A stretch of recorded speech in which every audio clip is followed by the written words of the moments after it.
Hi guys, WineTuber here, and in today's video I'm going to talk about one of the most underrated Spanish wine category, which is Vino de Pago. So, let's get started!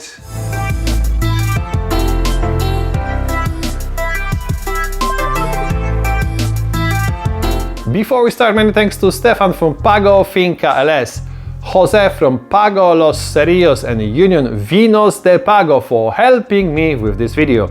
And if you're watching my channel for the first time, please consider to subscribe. Before we move on to the main topic, which is Vino de Pago, I would like to show you how the Spanish wine classification system actually works. Well, Spanish wine quality pyramid is divided into 6 different categories, including Vino de España table wine category. However, not all Vino de España wines are low in quality. The next one up is Vino de la Tierra, which means wine of the land. There are currently 43 local Vino de la Tierra areas in Spain. Vino de Calidad con indicación geográfica is a stepping stone to DO status, which means that each region have to stay in this category for a minimum of 5 years before it can be qualified to the Denominación de Origen level.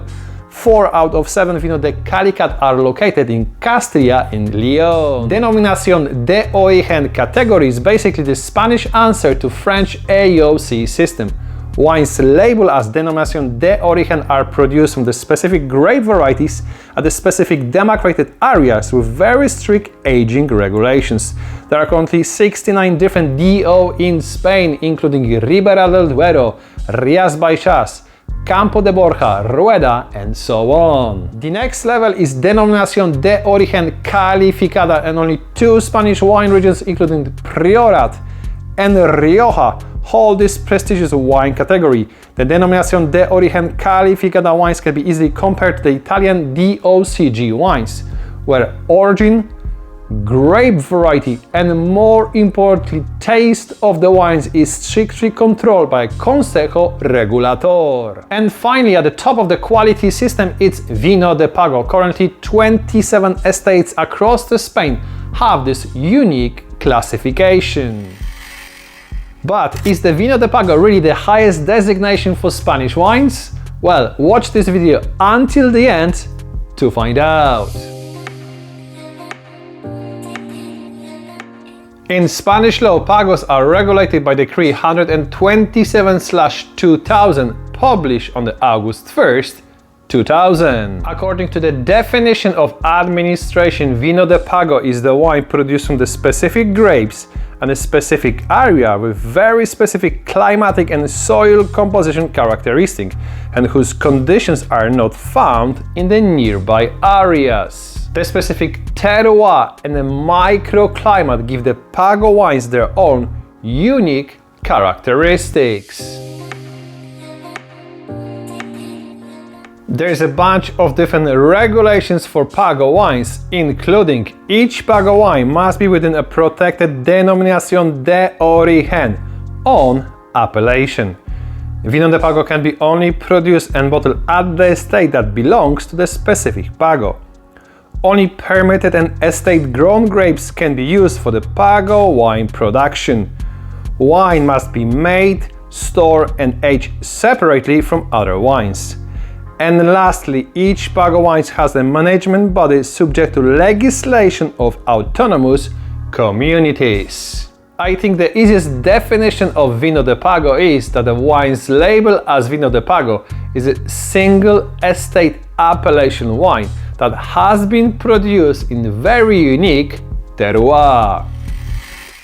Now let's move on to the next topic, which is grape varieties permitted in Pago wines. So stay tuned.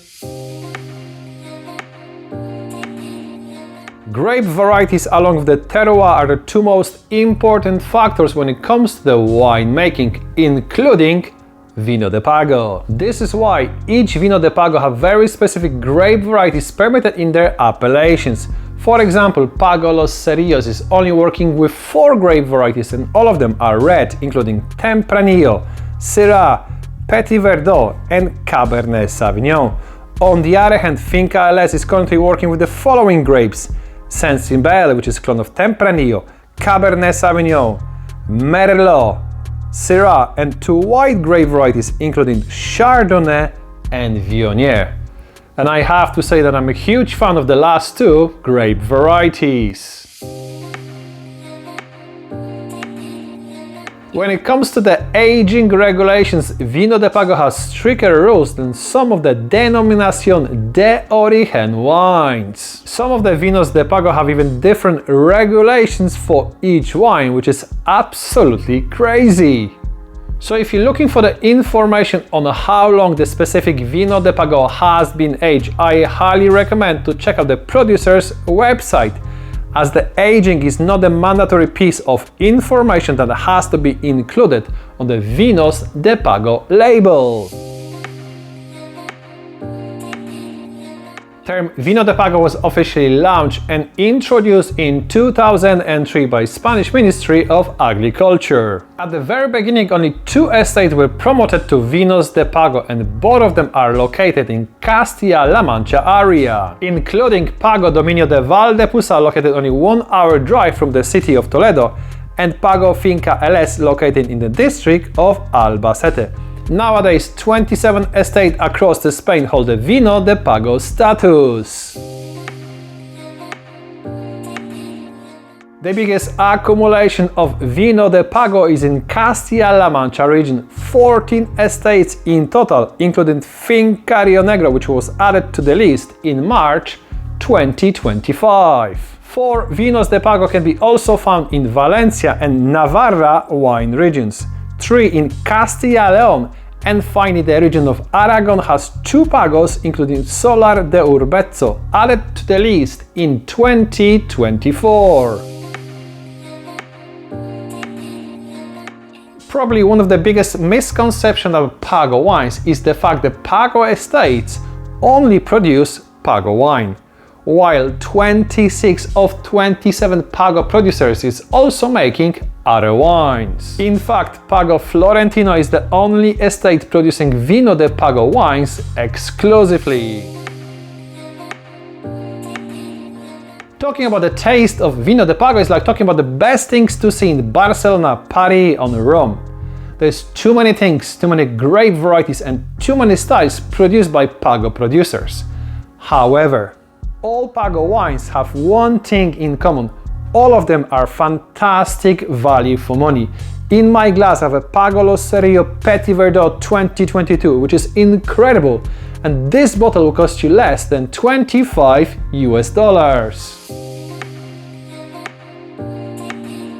In conclusion of this video, I would like to draw a gap in between Rioja and Vino de Pago. Well, both appellations can guarantee the region of origin, grape varieties, aging regulations, and so on. However, not always a high quality wines. For many wine lovers, Rioja is considered more prestigious than Vino de Pago, as for them, Vino de Pago was developed to make certain high quality estate stands out in the regions when they either don't have a Denominación de Origen or where the DO does not have a lot of prestige. However, to be really fair, some of the Rioja producers can be also questioned about their prestiges on the market, and I can easily name few of them. In fact, Vide Finca in Catalonia or Viñedos Singulares in Rioja function in the same manner as Vino de Pago, but they are called differently. When it comes to the quality wine, at the end of the day, the most important thing is the name of the producer and their reputation on the market, rather than the name of Denominación de Origen or appellation. But the most important thing is which wine you like best. Cheers!